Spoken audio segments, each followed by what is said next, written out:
Sa sobrang dami kong damit, hindi ko na since na tumaba naman na ako, papadala ko na lang to sa kapatid ko. Kita yung pusod ko. Kasi, kung itatambak ko lang tong mga to dito sa wala na. Maging luma na lang. Kaya ito, hindi to labahan kundi bago talaga to. Meron pang talagang bagong-bago na hindi ko pa nasuot. Kaso nga lang, hindi ko gusto. Kaya, mag-dispose tayo. Kagaya nito, hindi ko pa talaga ito nasuot, guys. Ang ganda nito.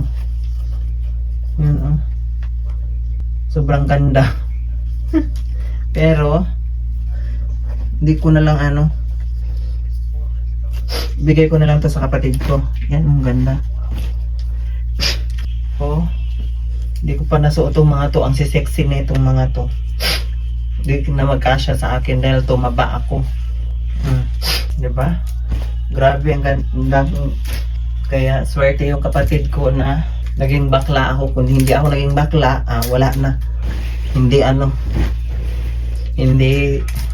hindi siya makakaano ng ganitong mga damit karami. Ang gaya nito, ang gaganda nito as in. Perfect.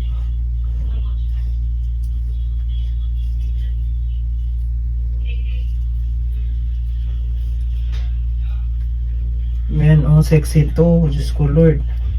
As in. Grabe.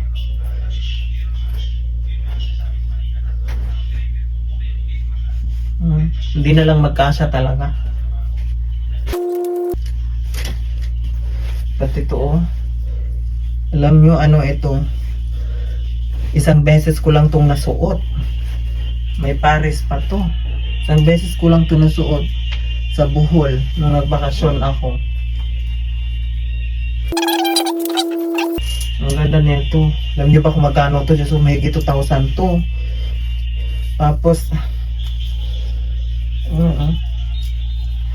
ito lang. Ganyan siya. Iipit ko na lang. Ganyan. Iipit ko na lang. Tapos may ganyang bra. O diba? Ang ganda. As in, maganda to. Padala ko na lang to sa Bohol. Wala rin namang susuot na ganito kadaming hindi ko na maasikaso lahat. Tapos pag ako kasi at nagsawa na ako sa damit na hindi ko na gustong isuotin, hindi ko na talaga siya suotin. Yan, ang ganda rin nito, guys, as in. Ito pakapa to, kapa, pero suotin mo na tong gown. Yan, may tag pa. Diba? Ang ganda. Bigay ko na lang to doon.